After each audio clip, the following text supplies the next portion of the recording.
बिस्मिल्लाहिर्रहमानिर्रहीम, अस्सलाम वालेकुम।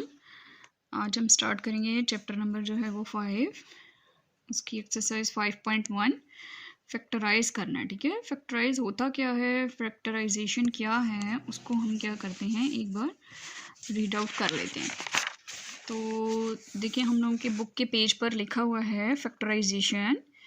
ठीक है, उसकी डेफिनेशन है if a polynomial p of x can be expressed as, कि हम पॉलिनोमियल हमारे पास एक पी ऑफ एक्स है। ठीक है, उसको अगर हम P of X equal to अगर हमारा G of X and H of X, इस तरह से हम इसको लिख सकते हैं। ठीक है, जी ऑफ एक्स और एच ऑफ एक्स को हमने मल्टीप्लिकेटिव फॉर्म में लिखा है, ये दोनों आपस में मल्टीप्लाई हो रहे हैं। अगर हम इन दोनों को मल्टीप्लाई करें तो हमारे पास पी ऑफ एक्स वापस आ जाए। ठीक है, ये दोनों G of X and H of X जो हैं वो ये पी ऑफ एक्स का क्या हो गए हैं, फैक्टर हो गए हैं। ठीक है, यही आगे हमें बता रहे हैं कि then the each of polynomial G of X, कि जो जी ऑफ एक्स के पॉलिनोमियल हैं वो क्या हैं, पॉलिनोमियल की क्या है, G of X and H of X is a factor of P of X, कि ये जो हमारा जी ऑफ एक्स और एच ऑफ एक्स हैं वो हमारे पी ऑफ एक्स के क्या बन गए हैं, फैक्टर बन गए हैं। ठीक है, आगे क्या कह रहे हैं, इन डिस्ट्रीब्यूशन प्रॉपर्टी के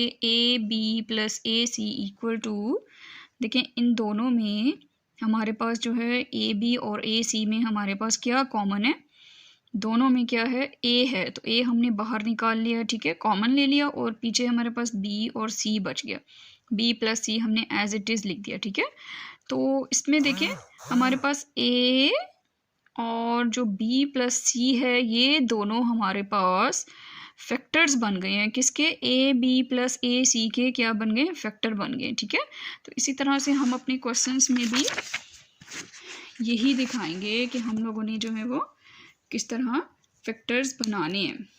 अब देखें क्वेश्चन नंबर 1 का पार्ट नंबर 1 हम स्टार्ट कर रहे हैं। तो उसमें क्या बता रहे हैं कि देखें, मैं क्वेश्चन को मैं एक बार नीचे लिखती हूँ। ठीक है, 2ab एंड d, यहाँ पर देखेंगे, देखिए यहाँ पर 2 इसमें भी है, इसमें भी है और इसमें भी है। जाहिर सी बात है कि 2 का मल्टीपल है ना ये 4, तो इसमें से भी हम 2 कॉमन ले सकते हैं, इसमें से भी ले सकते हैं, और इस तीनों टर्म में से हम 2 को कॉमन ले सकते हैं। उसके बाद देखें ए इधर भी है, इधर भी है और इधर भी है, तो इन तीनों में से हम ए को भी कॉमन ले सकते हैं। देखें बी इधर भी है, इधर भी है, बी को भी हम कॉमन ले सकते हैं। इसी तरह से देखें सी कहीं पर भी नहीं है, और ना ही एक्स इन तीनों में और ना ही डी, तो हम ये कॉमन नहीं ले सकते। क्या हम ले सकते हैं, देखें 2 को मैंने बाहर इस तरह कॉमन ले लिया। ठीक है, और ए को मैंने बाहर कॉमन ले लिया, और हमारा क्या कॉमन निकल रहा था, ये बी निकल रहा था। अब मैं ब्रैकेट लगा लेती हूँ। देखें अगर मैं आपको बताऊं, देखें 2ab, तो 2ab हमने कॉमन ले लिया, पीछे क्या सिर्फ बच गया c, तो c मैंने इस तरह से लिख लिया, फिर माइनस का साइन लगाया। अब देखें 2 और 4, अब यहाँ पर 4 लगते हैं, 2 से डिवाइड करेंगे तो पीछे देखें अभी हमारे पास 2 बच रहा है। ठीक है, इस तरह से भी हम कर सकते हैं कि 2 2s और 4 है ना, तो जो 2 हम लोगों के पास यहाँ पे इस तरह से ईजिली आपको समझ आएगा कि 2 1s और 2 2s, ये 2 पीछे बच गया, और देखें ए भी हम बाहर ले गए थे, बी भी बाहर ले गए थे। ठीक है, कॉमन ये ए बी बाहर ले लिया, पीछे हमारे पास सिर्फ क्या बच गया, एक्स बच गया, फिर प्लस का साइन है, प्लस का साइन लगा दिया। देखें 2ab हमने इन तीनों में से कॉमन ले लिया था, मतलब ये तीनों हमारे बाहर चले गए, पीछे क्या बच गया, डी बच गया, और ये हम लोगों की ब्रैकेट क्या हो गई, क्लोज हो गई। तो इसका क्या मतलब हो गया कि ये हम लोगों के जो हैं वो इस इक्वेशन के, इस लाइन के क्या बन गए, फैक्टर्स बन गए। ये 2ab और एक c minus 2x plus d, ये दोनों हमारे पास इसके क्या बन गए हैं, फैक्टर, और यही हम लोगों का क्या हो गया, आंसर हो गया। अब इसी तरह क्वेश्चन नंबर बी लिखते हैं अपना, 9xy plus 12x² plus 18y का क्या हो गया, स्क्वायर हो गया। अब इसको भी हम किस तरह से लिखते हैं, सॉल्यूशन। ठीक है, अब इसको भी मैं एक बार नीचे उतार लेती हूँ।